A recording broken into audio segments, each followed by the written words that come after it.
Buenas tardes a todos, señoras y señores. Disculpen estos minutos, soy yo el responsable, pero generalmente no tenemos muchísima puntualidad en el centro, me refiero a la organización, y hemos preferido continuar con la dinámica habitual. Bueno, un placer y un honor saludarles como presidente del Centro Asturiano de Madrid en un acto que es a la vez entrañable y solemne. Como es bien sabido, entregamos la Manzana de Oro, nuestro máximo galardón, a don José Muñiz Fernández, rector de la Universidad Nebrija. Quiero también saludar a los directivos que nos acompañan, a los socios, en fin, a todos, ¿no? Miembros de la delegación, vamos a decir, universitaria Nebrija, y a todos los amigos. Es un verdadero honor dirigirles estas palabras y recibirles en este acto de entrega de la Manzana de Oro, para todos nosotros ocasión fraterna, dichosa, en esta casa regional, que es la casa decana de cuantas hay repartidas por el mundo, y son muchas, sobre todo si pensamos en América hispana, en la América hermana, también en Europa y por supuesto en España. Y no hablo solo de los centros asturianos, sino de todas las casas regionales de las distintas comunidades. Es, por tanto, una institución emblemática y vetusta, fundada en 1881, la casa de todos los asturianos y de todos los amigos de Asturias. En cierto modo, es este un encuentro consolador ante las crisis que asedian al mundo, cuando, como hoy, nos mueve el afecto, la gratitud y la admiración, se enciende el regocijo y la esperanza. En momentos así anida en el corazón la promesa de un tiempo mejor. De manera que, de nuevo, gracias a todos, porque todos, también los que están haciéndose presentes a través de las tecnologías, pues enriquecen el acto. Lo que ocurre es que en ocasiones, estas tecnologías también tienen estas cosas, ¿no? Y es que se introducen en los momentos más determinados.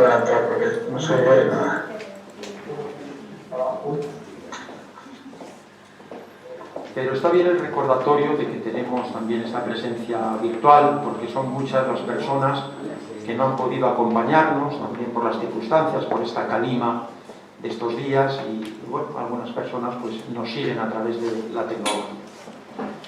Y como digo, todos contribuís con vuestra fraternal presencia a esta misteriosa y necesaria fuerza que nos anima a seguir, como personas y como países también. Pues gracias, Armando. Singularmente y con arreglo a nuestra costumbre, saludo a destacados invitados y a otros manzanas de oro, como don Álvaro Cuervo, catedrático aquí presente. Están también Maxi, que acaba de incorporarse con su señora, que es directivo. Está Cristina también, que es directiva. Igualmente, Tino, nuestro socio más veterano, socio de todas las horas, Ángel, Marta Arbas, el presidente adjunto, don Andrés Menéndez, algunos profesores, incluso llegados de Allende, nuestras fronteras, como la profesora Marta Leticia Gaeta de México, el profesor Manuel Riesco, y todos en definitiva. Me excusan porque obviamente no recuerdo todos los nombres, pero si hemos omitido a alguien, con mucho gusto luego nos da indicación y lo pasamos para la revista o para la publicación que queremos hacer.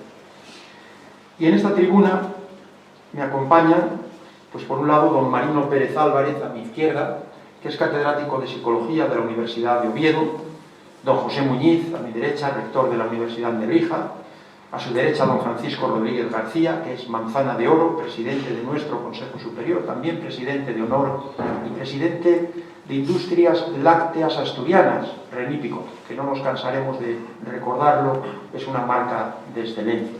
Muchas gracias, Pablo. Y también, en el extremo de la izquierda, doña Pilar Riesco, que es nuestra secretaria general. Muchas gracias.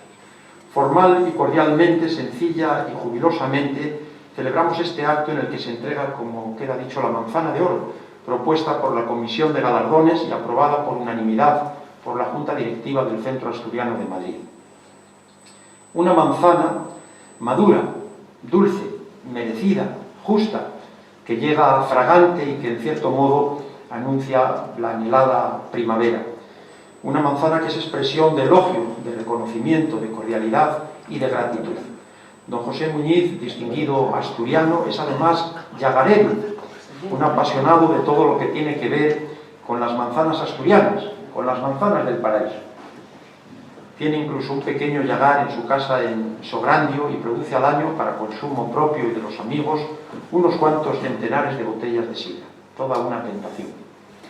El Centro Asturiano de Madrid, que vive desde que nació en 1881 para Asturias y desde ella para España, con respeto y con dicha cumple el encargo al que me acabo de referir de la Comisión de Galardones y de la Junta Directiva. No hace falta esta tarde trepar hasta el árbol, porque ya la rama fresca se inclina en amistoso gesto hacia el pecho que impaciente palpita. No es manzana prohibida, aunque pudiera ser por algunos particularmente apetecida. No es tampoco manzana amarga, es en cambio manzana madura, dulce, bella y buena. Una manzana de oro que se concede hoy porque se merece a un académico, a un científico, a un psicólogo, más precisamente a un psicómetra, a una persona dedicada al mundo universitario. Don José Muñiz es actualmente rector de la Universidad Nebrija, que tanto colabora con este Centro Asturiano de Madrid, en los últimos años también científicamente, gracias a la Cátedra Global Nebrija Santander en Gestión de Riesgos y Conflictos, que dirige el asturiano adoptivo en Madrid, profesor don Jesús Martín Ramírez, recién llegado. Muchas gracias. Muchas gracias, don Valentín. Una universidad que a lo largo de algunas décadas se ha ido abriendo paso en el panorama español e internacional y que transita por la senda del crecimiento y la calidad. Gracias, por cierto, a los miembros de la comunidad universitaria nebrija que nos acompañan, al tiempo que excusamos a don Manuel Villa, presidente de su consejo rector, quien recientemente nos escribía, y procedo a leerlo, aunque luego tenemos otras adhesiones que también leerá nuestra secretaria general. Queridos amigos del Centro Asturiano, me emociona unirme al acto de homenaje al profesor José Muñiz, a pesar de encontrarme al otro lado del Atlántico. Ruego a Valentín, nuestro querido presidente, le transmita mi felicitación y adhesión por los muchos méritos de su trayectoria académica y directiva en el complejo mundo universitario. Su gran ejemplo como rector de la Universidad Nebrija ilumina la trayectoria de muchos universitarios. Felicitaciones reiteradas y abrazos, Manuel Villa Cellí. Pues muchas gracias a don Manuel, la verdad que estamos encantados y me alegra sobremanera que esté pues también con esa labor de expansión universitaria en tierras iberoamericanas, en este caso en el Caribe, de manera que es también una satisfacción el crecimiento de esta universidad amiga. La universidad en general de nuestros días, en un mundo crecientemente globalizado, no puede permanecer encerrada en sí misma, cual si fuese una torre de marfil. Su dinamismo efectivo pasa por el cultivo de la apertura comunitaria, la construcción de puentes hacia la familia, la escuela, el mundo del trabajo, la realidad social, aspectos que cuida especialmente la Universidad Nebrija. No puede ser de otro modo si pensamos que esta universidad tiene como maestro de cabecera, como figura referencial, al egregio humanista Antonio de Nebrija, historiador, pedagogo, gramático y poeta, sevillano nacido en 1441, autor de la primera gramática castellana de 1492, la primera gramática de una lengua vulgar que se imprimió en Europa, coincidente con la toma de Granada y el descubrimiento de América. Por cierto, este año se conmemora el 5º centenario del fallecimiento de Antonio de Nebrija, fallecido por tanto en 1592, considerado el primer humanista del mundo hispánico. El presidente de la Comisión Interadministrativa de este 5º centenario es don José Muñiz, rector de una universidad, en definitiva, tenaz, comprometida y universal, como corresponde a la genuina universidad, congruente con el espíritu del maestro Nebrija. Y ahora, antes de que se entregue la manzana de oro a don José Muñiz, permítanme que, con arreglo a nuestra costumbre, ofrezca algunos datos de su brillante presentador, don Marino Pérez Álvarez. El profesor Marino Pérez Álvarez nació en S de Calleras, Tineo, Asturias. Después de los estudios de primaria en la Escuela Rural de Calleras, estudió el bachillerato en el Seminario de Covadonga y Metropolitano de Oviedo y en el Instituto de Luarca. Realizó el ya extinguido curso de orientación universitaria en el Instituto Alfonso II de Oviedo. Sus estudios universitarios comenzaron en la Universidad de Oviedo en el 72, donde realizó 2 años comunes de Filosofía y Letras para continuar posteriormente la especialidad de Psicología en la Universidad Complutense de Madrid, donde obtuvo la licenciatura y después el doctorado en 1986, con la dirección del eminente psicólogo José Luis Pinillos, que fue, como es sabido, un premio Príncipe de Asturias de Ciencias Sociales. El profesor Marino Pérez es actualmente y desde 1996 catedrático de Psicología de la Universidad de Oviedo. Es autor de numerosos libros, tanto textos académicos como ensayos, entre los que se pueden destacar Ciencia y pseudociencia en psicología y psiquiatría, La invención de los trastornos mentales y como coautor La ilusión de la felicidad, todos ellos publicados en Alianza Editorial. El último libro, junto con el profesor José Errasti, publicado en febrero, se titula Nadie nace en un cuerpo equivocado, éxito y miseria de la identidad de género, que lleva ya, pues yo creo que 5 ediciones en menos de un mes. Según puede leerse en la propia editorial, en el propio libro, un brillante libro divulgativo que aborda este tema desde sus 1000 vertientes, la psicológica, la filosófica y la sociológica, y que atiende a fenómenos como las redes sociales, la vida en la ciudad moderna, la publicidad, la infantilización de la universidad o los problemas actuales de la infancia y la adolescencia, entre otros. Un análisis riguroso, lleno de empatía y buen humor, que se apoya en tesis fundamentadas y que invita a pensar y a desafiar el lenguaje triunfante de la teoría Kerr. Sus trabajos se caracterizan por el planteamiento de los problemas psicológicos en el cruce de fronteras entre las ciencias naturales, las ciencias humanas y las humanidades. Ha dirigido numerosos proyectos de investigación y tesis doctorales. Ha publicado más de 200 artículos en revistas científicas, así como numerosos capítulos en libros colectivos. Sus estudios de psicología en Madrid y su carrera docente en la Universidad de Oviedo corren en paralelo con los de José Muñiz, nuestro flamante manzana de oro. Enhorabuena, profesor Marino Pérez, es todo un lujo contar también con usted esta tarde. Y antes de darle la palabra, según el protocolo que hemos establecido, quiero agradecer igualmente la presencia de la esposa de don José Muñiz, doña Alejandra Sena. Muchas gracias también por acompañarnos y a las personas que se han incorporado recientemente. Pues sin más, cedemos la palabra al profesor don Marino Pérez. Muchas gracias.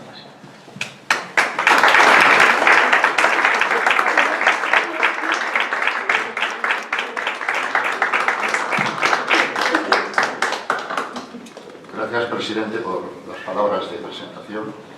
Señor presidente del Centro Asturiano de Madrid, don Valentín Martínez Otero, señor presidente del Consejo Superior, don Francisco Rodríguez García, distinguidos galardonados con la manzana de oro, estimados socios, señoras y señores, es para mí un honor y un placer hacer la laudatio preceptiva a la entrega de la manzana de oro concedida este año a don José Muñiz Fernández, amigo y colega de muchas andanzas.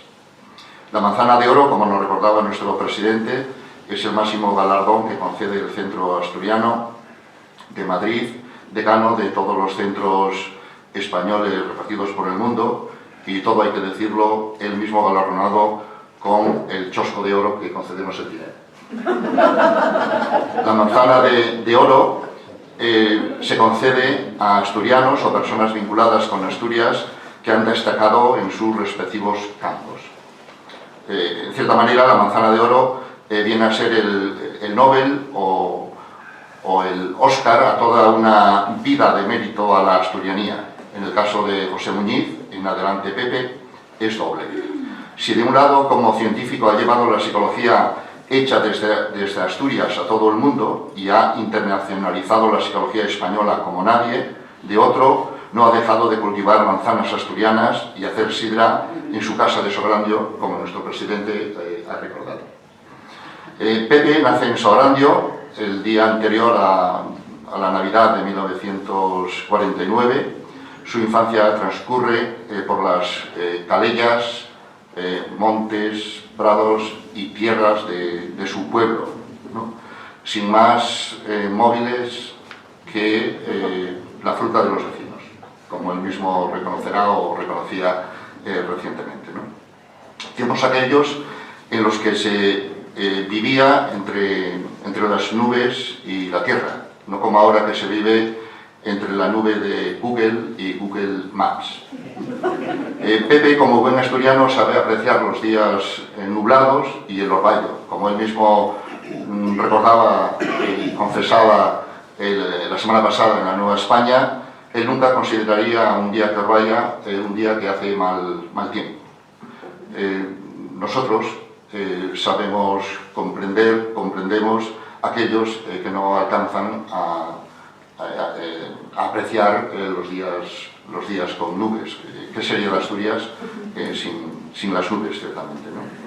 Pepe también fue a la escuela de Sograndio, cerca de una iglesia románica del siglo XII, como para andar hoy día preocupado por las últimas novedades de algo, ¿no?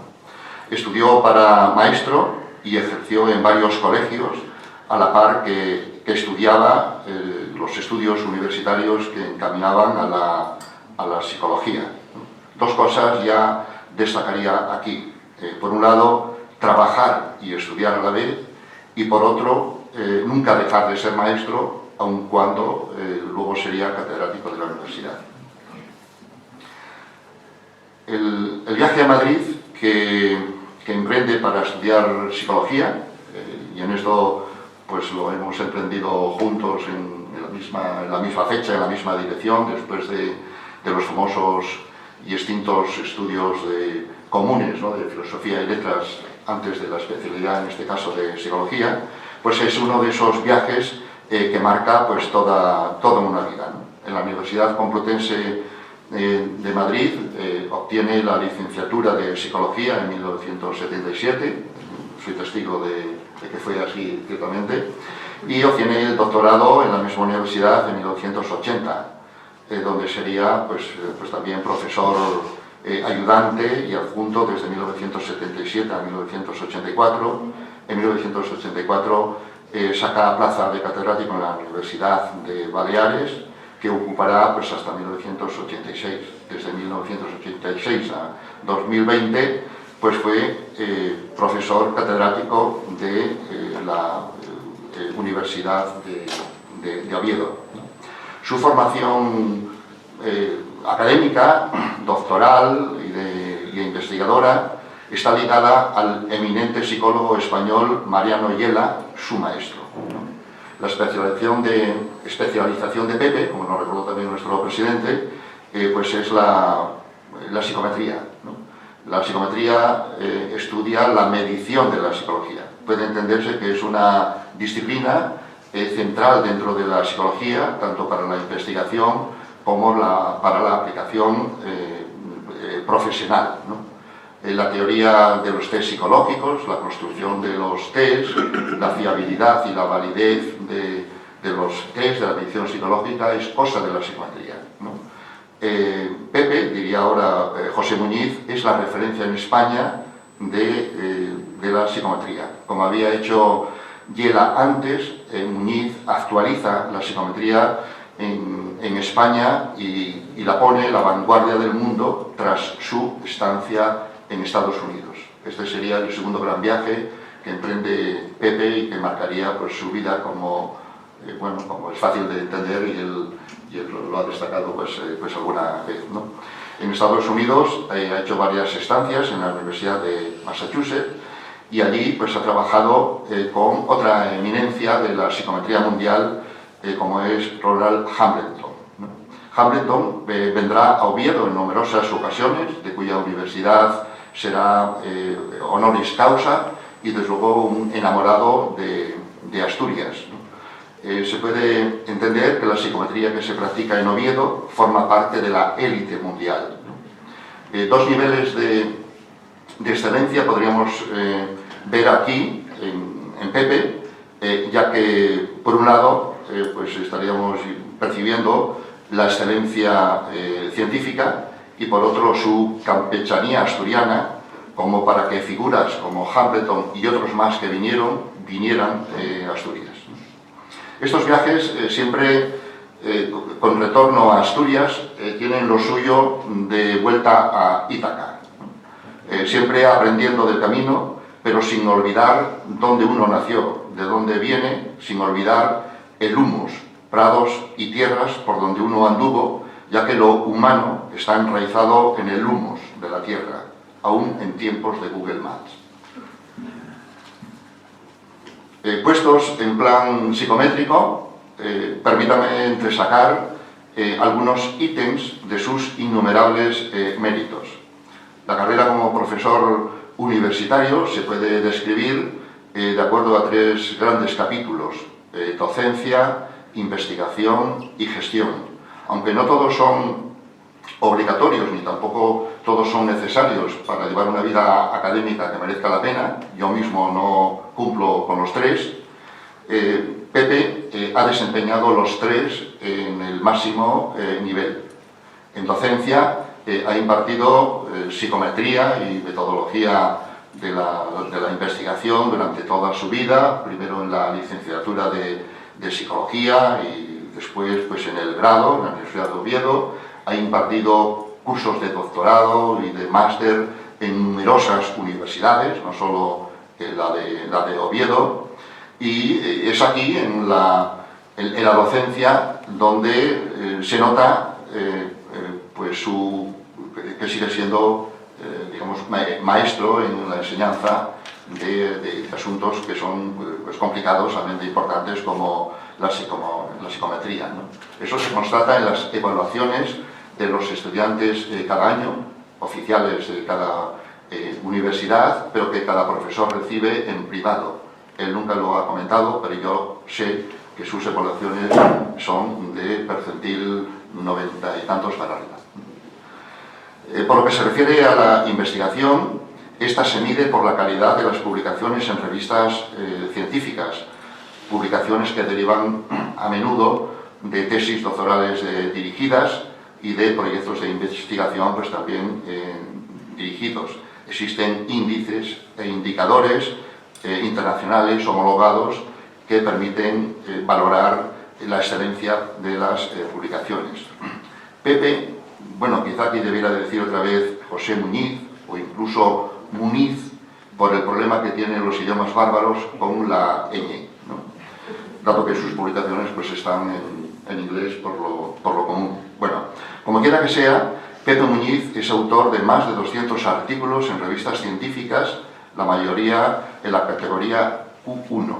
Para los que no estén al tanto, Q1 es la máxima categoría por la que se pueden calificar las revistas científicas, a diferencia de los coches Audi, cuya gama más alta está hacia arriba.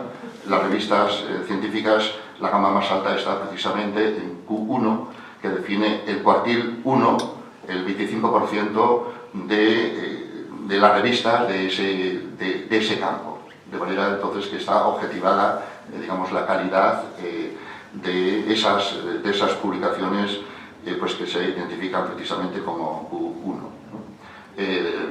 Pepe es autor de numerosos capítulos en libros colectivos, de libros de texto que son referencias en su campo, ¿no? Ha dirigido 20 tesis doctorales, todas ellas con la calificación de cum laude, y tiene en marcha 6 tesis en curso de realización. No sé si en casa saben que todavía anda en esto. Ha dirigido 15 proyectos I+D+I competitivos como investigador principal, aparte de la participación en otros. Ha presidido sociedades científicas de su especialidad, nacionales e internacionales, las principales que existen, y ha impartido pues, más de 100 conferencias plenarias y simposios invitados en congresos nacionales e internacionales, y puede entenderse que no invitan a cualquiera a esas imparticiones, ¿no? Importa destacar aquí que Pepe ha fundado en Asturias, en 1989, la revista Psicotema, una revista de psicología de nivel 1. Por tanto, entre las mejores de su campo a nivel mundial, incluyendo revistas centenarias que ya existían antes de Psicotema, y Psicotema está colocada en la élite de las revistas científicas de su campo. Psicotema es asturiana también por el lado del patrocinio por parte del Colegio Oficial de Psicólogos del Principado de Asturias, por la Caja Rural de Asturias y también por la Universidad de Oviedo. Tocante a la gestión universitaria, Pepe ha ocupado todos los cargos, desde secretario de departamento en su día, decano de la facultad, director del departamento, vicerrector de profesorado de la Universidad de Oviedo y actualmente pues, rector de la Universidad Nebrija. Bueno, Pepe no solo tiene mérito de asturianía para la Manzana de Oro por la excelencia de su actividad universitaria, poniendo a Asturias en el mapa de la psicología nacional e internacional, sino también, como he señalado al principio, como cultivador de manzanas asturianas y llagarero él mismo. No sería la primera persona que al enterarse que a Pepe le van a dar, le iba a recibir la manzana de oro, pensaba que era precisamente por su contribución al sistema, ¿no? Ítem más, entre el llagar de su casa y la pomarada hay un hórreo, y bajo el hórreo un futbolín. No se debe pasar por alto el futbolín en tiempos digitales, porque nuestro trasmundo digital en el que vivimos, la nube de Google y Google Maps y todas las redes sociales, fueron construidas por gente que nunca jugó al futbolín, sino a los videojuegos. Y en buena medida ese mundo en el que vivimos, digital, es un juego, como nos lo muestra Alexandro Párico en su obra, no en vano titulada The Game, el juego, ¿no? Cuando Pepe llega a casa con la manzana de oro que recibirá dentro de un momento, la manzana de oro estará entre el cielo y la tierra, no sé si debajo del hórreo o no, pero precisamente en el sitio más apropiado que puede estar una manzana de oro. Llegados aquí y viendo a Alejandra allí, uno se podría preguntar hasta dónde podría llegar Pepe si no fuera por Alejandra.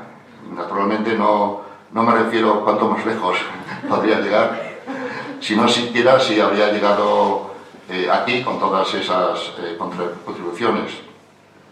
Una vez más se cumple pues ese dicho sabio que detrás de una mujer importante siempre hay un hombre importante. En este caso, pues nuestro flamante manzana de oro, ¿no? Conocida la asturianía y hospitalidad de ambos, casi me permito invitarles a que pasen por Sobrandio. Muchos de los que están aquí lo hacen a menudo. Y esto es todo.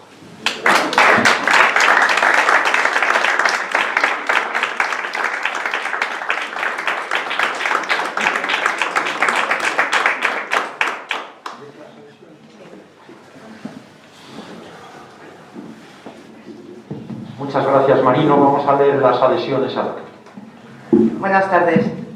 Además de la carta que nos ha leído ya nuestro presidente Manuel Villacellino, tenemos también varias notificaciones de disculpa. Una de Enrique Gómez Argüelles, que es secretario del despacho del presidente del Principado, que se disculpa por motivo de la agenda por no poder asistir el presidente. Tenemos también otra de la delegada del Gobierno de Asturias,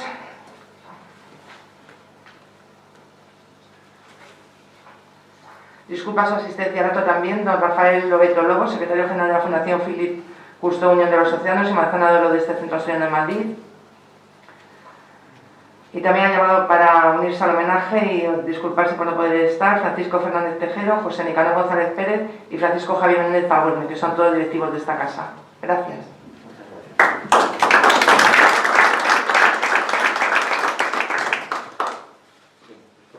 Muchas gracias. Vamos a proceder a entregar la manzana de oro. Por favor, Paco, que es nuestro presidente de honor.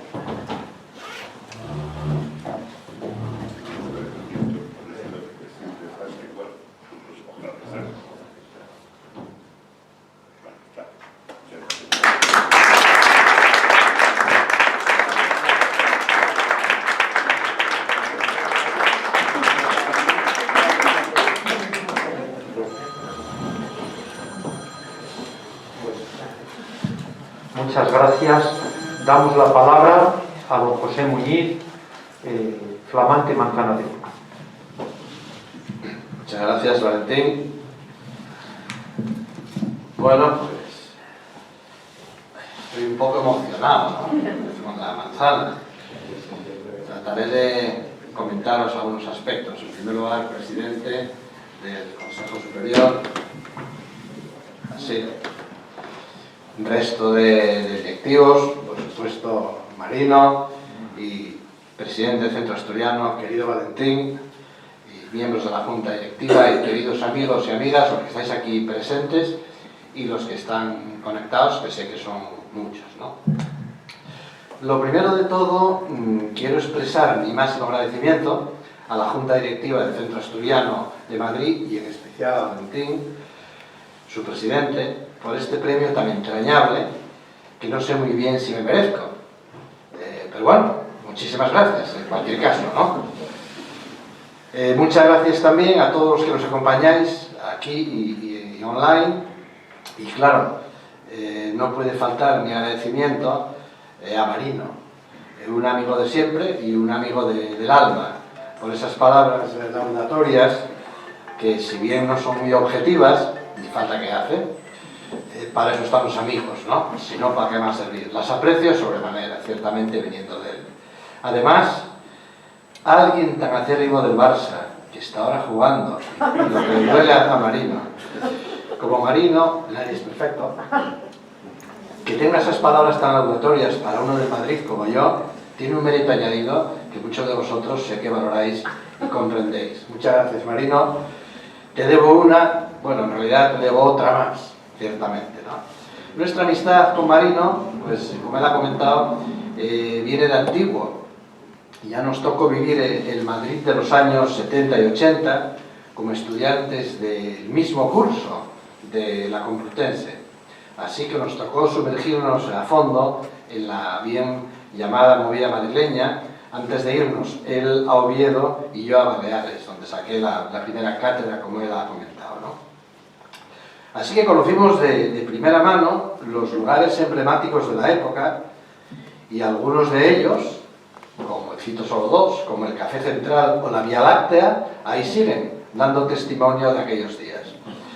Luego hollamos mil caminos, vitales e intelectuales, y aquí estamos de nuevo por Madrid. Y es que siempre se vuelve a Madrid. La vida es cíclica, insospechada, y como dijo el clásico, la vida, de ser algo, es esencialmente ondulante. Hay que asumirlo con deportividad. Tengo que dar las gracias por todo también a mi familia, Alejandra, mi mujer, que está aquí presente, mis dos hijas, Laura y Marta, que sabe Dios dónde andarán, con suerte escuchándolo online, a mi hermana Tinita, a mi suegro don José Seba, que aquí tiene un buen amigo que le pasará la información correspondiente, y al resto de familiares. Y cómo no, todo empezó con mis queridos padres ya fallecidos, a Belina de Fuexu, concejo de Grado, y a Víctor de Sobrando. Buena gente, de pocas palabras y mucho ejemplo, como debe ser. Lo importante necesita poco verbo, pues resulta autoevidente. Nada somos sin familia. Es el primer eslabón que nos une con el resto del mundo. El segundo es el lugar donde naces y te crías, la tribu. Así que tengo que dar gracias a la diosa Fortuna por haberme nacido en Asturias, que no es cualquier cosa, como sabéis los que estáis aquí, y más concretamente en Sogradio, concejo de Oviedo. Sogradio, ya lo dijo Marino, fue un lugar ideal para iniciarse en la vida y pasar la infancia, corriendo libre y un poco asilvestrado por montes, prados, tierras de labranza y catando el sabor inigualable de la fruta robada. Y el que lo ha probado lo sabrá lo que digo. Es distinto, algo más. Y todo bajo, efectivamente, la mirada atenta de una iglesia románica del siglo XII, San Esteban de Sogradio, que lleva más de 800 años ahí, viendo pasar a los holandeses para acá y para allá, mis paisanos. Allí aprendí las primeras letras en una escuela unitaria en la que el maestro don José lidiaba con 50 fieras de todas las edades. Lo hacía a su modo, marcando el ritmo con la vara de avellano siempre en ristre. No fue mal comienzo, de aquellos polvos estos lodos. Me sorprende cuando ahora se acomplejan los padres, cuando les da un meneo a los hijos. No pasa nada, un meneo a tiempo siempre viene bien. Psicológico e incluso no tan psicológico. Luego siguieron otros muchos maestros, el Colegio de la Fábrica de Turbias de Arma, el Loyola, la Universidad de Oviedo, la Complutense, Islas Baleares, Massachusetts, todos bien, ningún reproche, pero no es lo mismo, creedme. Parafraseando al poeta, bien puedo decir que mi infancia son recuerdos de un patio de escuela unitaria asturiana donde florecía una morera. Parece que la estoy viendo, la morera. No se me quita nunca más de la cabeza, los recuerdos infantiles. Bueno, hechos los agradecimientos, la verdad es que no sé muy bien qué más puedo decir. Y lo digo en serio, cuando estaba preparando las palabras, ¿qué digo yo ahora, no? Sobre mi persona doy por bueno, aunque algo inflado por la amistad, lo he dicho por Marino, que grosso modo resume muy bien. La verdad es que no sabía que había hecho tantas cosas, pero bueno, sí, tanto tiempo es la ventaja de la edad. Sí quiero destacar que este premio Manzana de Oro del Centro Asturiano de Madrid me hace una ilusión especial por dos razones principales. La primera, por el propio nombre Manzana de Oro. Y es que me he pasado la vida trasteando entre manzanas y me gusta todo de ellas, hasta los gusanos. Y en una manzana asturiana tiene que haber gusano, evidentemente. Ahora se han inventado las ecológicas, siempre lo han sido. Es pura proteína. Ya de niño, en casa de mi abuelo, se hacía sidra a la antigua usanza, mallando en el duerno, un tronco de manzano ahuecado, un trabajo durísimo que soportaban los malladores a base de anís, sol y sombra y algunos cantares asturianos. Se nos permitía a los guajes el papel secundario de ir echando manzanas al duerno a medida que se iban acabando. He mantenido la tradición y ahora hago mi propia sidra Condia. Espero que algún día la puedan probar los que no la habéis probado. Hay muchos en esta sala que no solo la han probado, sino que la han catado verdaderamente bien. Condia es el nombre de un tipo de castaña asturiana que abundaba otrora por Sogradio. Por supuesto, no puede competir con la valduna clásica, pero no está nada mal. Unas buenas castañas con sidra dulce son un verdadero manjar que me retrotrae, al modo de la Magdalena de Proust, a un tiempo pretérito muy feliz. La otra razón, decía dos razones, por la que me hace gran ilusión este premio, es que constituye un vínculo de unión, un puente, entre Asturias y Madrid. Ambos ocupan un lugar importante en mi vida, y ahora quedan más sellados aún por este premio del Centro Asturiano de Madrid. Madrid está lleno de asturianos. En esta sala es un buen ejemplo. Madrid y el mundo vacían Asturias de asturianos. Así que podemos preguntarnos, ¿es Asturias una mala madre que expulsa a sus hijos? La respuesta es no, todo lo contrario. Los prepara para que sean capaces de prosperar en cualquier parte y ampliar así las fronteras de lo asturiano. Además, nos proporciona ya desde pequeños el grito de guerra ante cualquier dificultad. ¿Cómo llevo? Tras dicho eso, no hay ninguna dificultad que se oponga. Es una constante universal de lo vivo, vegetal y animal, que los vástagos tengan que alejarse del tronco maternal y paternal para poder desplegar todas sus posibilidades. Un gran roble nunca puede crecer debajo de otro, tiene que separarse para poder hacerlo. Un gran padre necesita que el hijo se separe también. Es ley de vida, no humana, ley de lo vivo, que tiene sobre este planeta 4.000 millones de años. Por algo será.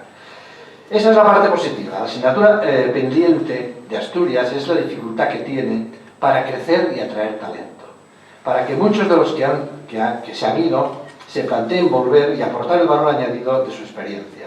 Es muy fácil de decir esto que digo, pero ¿cómo se hace eso? No hay recetas mágicas. Tenemos en Asturias una base sólida, nuestro paraíso natural, pero hay que convertir Asturias en un lugar amigable para trabajar y vivir, reduciendo la burocracia y los impuestos para atraer a los más emprendedores. Es perfectamente posible, otros sitios por todo el mundo lo hacen. Una característica diferencial de Asturias, si me permitís, y que le da un gran potencial de futuro, es su elevado grado de formación, tanto a nivel profesional como universitaria. El mundo de la formación universitaria está experimentando una gran evolución a la que hay que prestar atención si no queremos quedarnos atrás. Y Asturias en eso lleva ventaja. Para no perder el tren de la formación del futuro, hay que estar muy atentos a las líneas por las que yo creo que va a discurrir la educación en un futuro próximo. Aunque el futuro siempre yace en la incertidumbre, como bien nos enseñó nuestro querido Séneca, tal como yo lo veo, he tratado de resumir para los académicos que estáis aquí una especie de metaanálisis de todo lo que se está haciendo sobre este tema. He resumido en 10 ejes, 10 parámetros por donde creo yo que pasa el futuro de la enseñanza universitaria en Asturias y en el mundo, y que nos van a condicionar y hay que tener en cuenta. Esto es un tema de discusión y tal vez alguno de vosotros creáis, bueno, has quedado en 10, podrían ser 12, podrían ser 7, pero esto es un poco mi reflexión después de revisar la mayoría de las cosas que se han publicado en los últimos 10 años sobre lo que es el hecho universitario en el mundo. Voy a comentarlos muy brevemente, lógicamente, ¿no? El primer eje fundamental que hay que tener en cuenta es el crecimiento exponencial del conocimiento. Cada 10 o 15 años se duplican las publicaciones científicas y aparecen campos nuevos de especialización que requieren nuevas enseñanzas. Hay que estar sumamente atentos a esa rápida evolución, so pena de quedarse anclados y no resultar competitivos. Solo cito un ejemplo que ha comentado Marino con la revista que compartimos, Ecotema. Recibimos al año 600 artículos, 600 posibles papers para publicar, de los cuales solo publicamos 80. Damos muchísimos disgustos. Pero solo esa revista, importante en España, es para dar una idea de la producción que hay en el mundo. Por lo tanto, estar al día cada uno en su campo es una labor muy difícil, ciertamente. Este crecimiento exponencial del conocimiento genera el segundo eje, la transformación de las demandas formativas. ¿A qué me refiero? A que estos conocimientos generan una nueva demanda, además de la tradicional, y cobran hoy día muchísima fuerza la formación continua, tanto la reglada como no reglada, y en especial la demanda de cursos cortos especializados de carácter aplicado e intensivo, los así llamados, ya se han hecho populares, bootcamps, con el nombre anglosajón. Se estima que un nuevo conocimiento tiene una vigencia entre 2 y 4 años, y en algunos campos menos. Por tanto, quien deje de formarse de manera continuada, rápidamente se queda fuera. Los de recursos humanos lo tienen muy claro y lo chequean. Hay que dejárselo claro a nuestros estudiantes. El de recursos humanos no solo chequea qué sabe hacer una persona ahora, sino qué está dispuesto a seguir aprendiendo. Y me da igual lo que sepa actualmente. Si no está dispuesto a seguir aprendiendo, no me vale, porque es que todo cambia radicalmente. Pensemos cada uno de nosotros si nos hubiéramos parado hace 5, 10 o 15 años. Estaríamos fuera, evidentemente. Esto es muy importante. Son los signos de los tiempos. El tercer gran eje son la relevancia de las competencias transversales, que a veces no se entiende bien. Vamos a ver, los conocimientos académicos y científicos no se convierten de forma automática y lineal en competencias profesionales. El éxito académico no garantiza el éxito profesional. Esto no es una opinión, es un hecho empírico que tenemos completamente probado. Así que se hace necesaria la mediación de otras competencias transversales, también que actúen como facilitadores, como catalizadores entre lo académico y lo profesional. El listado de este tipo de competencias es muy largo, solo os voy a decir algunas a modo de ejemplo. Por ejemplo, las digitales, los idiomas. Es que los idiomas se han convertido ya en un rasgo de personalidad. ¿Qué quiero decir? ¿Cómo que este chico de 20 o 21 años no se ha preocupado de saber un idioma? Algo le pasa. Ya no es que no lo sepa, que también, sino que algo falla en su cabeza. no están en los tiempos que corren, ¿no? Por supuesto, capacidad de comunicar, el manejo de las emociones, las habilidades sociales, etc. En definitiva, algo clásico. Cuando los griegos visitaban el templo de Apolo en Delfos, ¿qué ponía el frontispicio del templo de Apolo? Noscete ipsum, conócete a ti mismo antes de consultar el signo del futuro, ¿no? Es muy importante. Bueno, esas competencias transversales son esenciales, son fundamentales. Por ejemplo, nosotros en Nebrija, además de la carrera, damos un título especial, un corto, centrado en este tipo de competencias para facilitar a los estudiantes que vehiculen. Porque si tú sabes mucha informática, pero eres un verdadero inútil en tus habilidades sociales, es que ni eso. Decía José Luis Pinillos, el director de la tesis de Marino y profesor mío, si solo psicología sabes, ni eso sabes. Y es verdad, hace falta una gran ampliación. Bueno, el cuarto aspecto es cada uno de estos puntos da para un seminario, pero bueno, voy aquí dos pinceladas únicamente, porque me ha puesto unos límites estrictos temporales Valentín para esto. El cuarto aspecto fundamental es el equilibrio entre la investigación básica y la aplicada. Sin investigación no hay universidad. Si la universidad no investiga, no es una universidad, es una academia. Por lo tanto, es muy importante. No sabemos qué conocimientos necesitaremos en el futuro. Nadie lo sabe. Por tanto, hace falta una investigación básica, vigorosa, que genere un conocimiento no finalista del que echar mano cuando se necesite. Un conocimiento puede estar ahí latente 200, 300 años. La universidad es saber por saber. Es un aspecto muy importante de la investigación básica. Pero, al mismo tiempo, hay que resolver los problemas concretos que plantean los agentes sociales y las empresas, para lo cual se necesita una investigación aplicada, ágil, flexible, que los atienda. Investigación básica, en definitiva, e investigación aplicada son dos caras de la misma moneda. Tanto monta tanto. Es muy importante. El quinto aspecto, más de carácter organizativo, es la concentración del sector educativo. ¿Qué está pasando? Que los agentes e instituciones del sector educativo, tanto universitario como otros niveles públicos y privados, se unen para formar unidades mayores, más competitivas, con mayores probabilidades de ubicarse en los rankings de prestigio. Esta tendencia, que ya se constata claramente en la actualidad, se irá acentuando cada vez más, así que hará falta un tamaño mínimo para seguir siendo competitivos en un contexto global. Esto es clave. Se hacen necesarias alianzas estratégicas entre las universidades y los agentes educativos. Es una tendencia inexorable, ciertamente. En sexto lugar y obvio, internacionalización. El mundo ha encogido. Las universidades y centros de enseñanza del futuro serán internacionales o no serán. Tienen que plantearse enviar y traer estudiantes de todo el mundo, presencial y online. La diversidad es la que favorece la polinización de las ideas.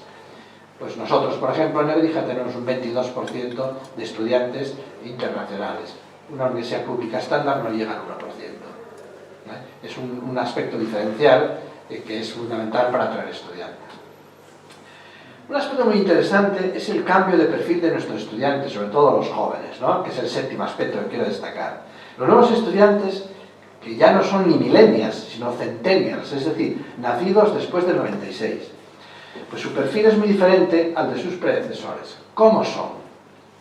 Son nativos digitales, críticos, exigentes, volátiles, adictos al me gusta, están todo el día dando al me gusta, prescriptivos, nacidos con el smartphone en la mano, desconocen el fax, huyen de las fotocopias, no hablan por teléfono, no hablan, lo consideran una invasión de la intimidad, se mandan mensajes, pero nunca veréis, no intentéis llamar a un hijo vuestro por teléfono si es de esta edad. Pero ¿cómo que me llaman por teléfono? No contestan, no lo tienen abierto. Lo que no está en las páginas web no existe. Si nosotros no sabemos esto, no los atraemos. Es muy, muy importante. Ya da igual los folletos. Si tú eres universidad, de hecho ya los grandes rankings solo controlan los que están en las páginas web. Por lo tanto, se ha convertido en fundamental. Y hay que tenerlo en cuenta. Por lo tanto, y no hay que quejarse. No son mejores ni peores, son diferentes. Nada hay más patético que un profesor quejándose de sus estudiantes. Es que no saben, pues claro que no saben, para eso vienen aquí, para aprender. Eso es para eso te pagamos, ciertamente, ¿no? Claro que esto es una constante, porque ya Aristóteles y Platón ya se quejaban de los suyos. Estos jóvenes, no hay manera de hacer carrera con ellos y tal. Pero hay que evitarlo, nosotros lo tenemos muy prohibido. No te quejes del estudiante, eres tú el que tiene el problema. Son como son, y punto. Ni mejores ni peores. Por lo tanto, que eso quede claro. En octavo lugar, voy acabando, es la revolución tecnológica. Parafraseando al clásico, bien podemos decir que un fantasma recorre el mundo. Es el fantasma de la digitalización. Y no solo la digitalización, sino todo un conjunto de tecnologías disruptivas, tales como informática cuántica, inteligencia artificial, Internet de las cosas, desde 5G, es decir, las cosas cada vez tienen más sensores que las colocan en Internet, eso es Internet de las cosas, robótica, realidad virtual, metauniverso, metaverso, biotecnología, nanotecnología, blockchain, un modelo de inteligencia artificial que permite la generación de monedas artificiales, tipo el Bitcoin. La convergencia de estas tecnologías tiene efectos exponenciales en el progreso. Cambia radicalmente todo. Y de un día para otro un negocio que era bollante deja de serlo.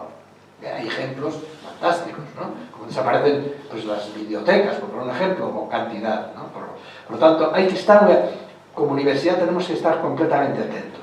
Es una obviedad intelectual señalar que el nivel tecnológico de cada momento determina de mil maneras nuestra existencia y nuestra cultura. El antropólogo Leslie White ya nos enseñó, allá por los años 40 del pasado siglo, que la tecnología es la variable independiente y la cultura la dependiente. Es decir, que la cultura de cada momento depende de la tecnología disponible.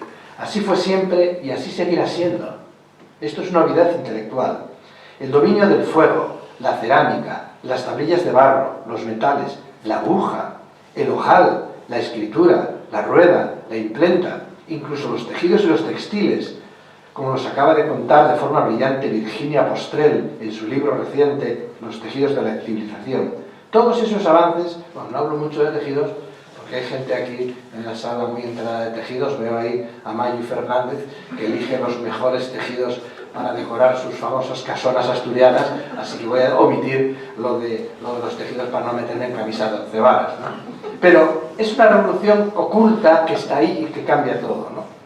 La pregunta es, ¿la digitalización cambiará más o menos que estas tecnologías han cambiado nuestras vidas? Es discutible, pero esto no es nada nuevo. A veces se ve un poco de datanismo intelectual. Es que ahora lo digital cambia todo. No, mire usted, es que siempre lo tecnológico ha cambiado todo. Esto no es nada nuevo, lo único nuevo es que ahora es el silicio y antes era un ojal. Pero ¿os imagináis la revolución que constituyó el coser o el ojal o los tejidos? Cambió el mundo, cambió la vida de las personas, ¿no? Bien, no sabemos, nadie sabe si la revolución digital será más importante. Corren ríos de literatura sobre el tema, con posturas que oscilan entre 0 e infinito, ¿no? En función del grado del dominio que la inteligencia artificial, el silicio, tendrá sobre la humana, el carbono. Es una guerra cruel en la que estamos. Yo por las noches, por si acaso, siempre apago todos los elementos digitales porque la fantasía de que por la noche se rebelen, se reproduzcan y tomen el poder, ¿no? Es una fantasía como otra cualquiera, una pesadilla, ¿no? Estamos en plena efervescencia de metauniversos, nada nuevo bajo el sol. Los primeros metaversos fueron las utopías y distopías clásicas. Se admiten apuestas, pero a veces se olvida que lo realmente interesante no es tanto lo que cambia, que es mucho y será más, sino lo que permanece, lo invariante. Eso es lo genuinamente humano, las cosas de la vida, las emociones, el humanismo. Un libro reciente que acaba de salir de Andrés Amorós sobre las cosas de la vida relata perfectamente de qué componente básico estamos hechos los humanos. Creedme, el carbono y el silicio acabarán en singular simbiosis. No lo duden, al fin y al cabo, ambos son polvo de estrellas, como diría Carl Sagan. Cambios pedagógicos es el noveno aspecto que hay que tener en cuenta. Lo que hemos aprendido de la atención, la percepción y la forma de procesar la información de una manera presencial no aplica linealmente a lo híbrido y a lo digital actual. Por lo tanto, hemos de cambiar radicalmente. Por ejemplo, nosotros tenemos proyectos muy potentes de cómo ajustar la nueva metodología didáctica y pedagógica a las nuevas implicaciones de la enseñanza digital y a distancia. Es clave, es fundamental y es parte de nuestro éxito, por lo que nos mandan el premio Magisterio de la revista Magisterio de este año, nos lo han dado por este tipo de proyectos. Y finalmente, el último parámetro que nos afecta a los que estamos en este mundo de la educación son los vaivenes legislativos, locales, nacionales e internacionales. Estamos obligados a pensar globalmente, pero siempre hay que aterrizar las ideas para actuar localmente. Estamos, en definitiva, abocados a la localidad, una palabreja fea, pero que resume bien la cuestión. A diferencia de lo que ocurre en muchos países, el sistema educativo español, y en particular el universitario, está muy regulado. Eminentemente regulado por el Ministerio, por las comunidades, etc. Y lo cual condiciona fuertemente nuestro funcionamiento. Es una variable a tener en cuenta. Envidiamos otros contextos, otros países, sobre todo anglosajones, donde tienen un gran rigor en la comprobación, en el análisis de la calidad, pero hay una mayor liberalidad en la forma de organizarse. La dicotomía relevante no es público-privado. La dicotomía relevante es calidad o sin ella. Hay públicas buenas, malas y regulares, hay privadas buenas, malas y regulares. Esta es la clave. Naturalmente, desde la Universidad de Lebrija aspiramos a la excelencia, mirando siempre un poco ese ejemplo del college anglosajón, diverso y con gran calidad y gran liberalidad y diversidad.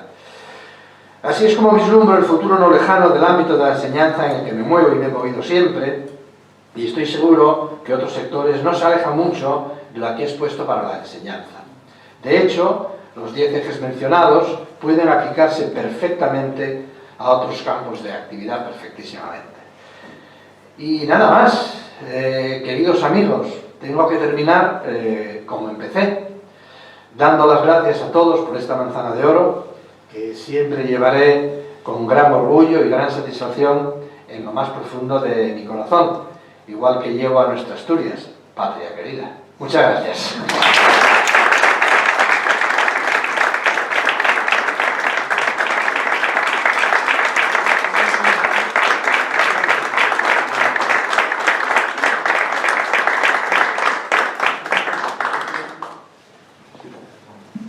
Muchas gracias, Pepe, don José Muñiz, por esta disertación, por estas palabras. Y vamos a compensar esa limitación temporal, os lo pedimos también a Marino, con que luego nos enviéis vuestras palabras por correo electrónico para publicarlas en separata, de manera que quedará memoria de este acto, memoria emocional y memoria pues muy ilustrativa para todos, todo el que la quiera, pues con mucho gusto se le hará llegar. De manera que un acto extraordinario. Queda que la secretaria general Pilar nos lea el título, por favor, el diploma acreditativo. Sí, la manzana de oro conlleva también el título de socio de honor, que se lo entregamos aquí en este diploma. Dice: el Centro Asturiano de Madrid otorga el título de socio de honor a don José Muñiz Fernández por haberle sido concedida la manzana de oro, máximo galardón de esta casa regional, por su acreditada trayectoria científica en el campo de la psicometría y de la evaluación psicológica. En Madrid, el 17 de marzo de 2022, firmado por el presidente Valentín Martínez Otero Pérez y por mí misma. Muchas gracias.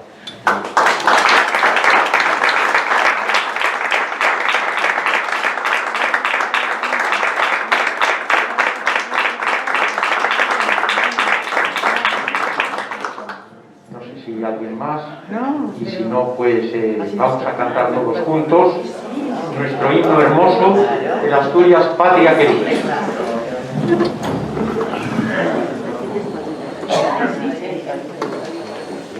Además, acompañados de la gaita de Juan Carlos.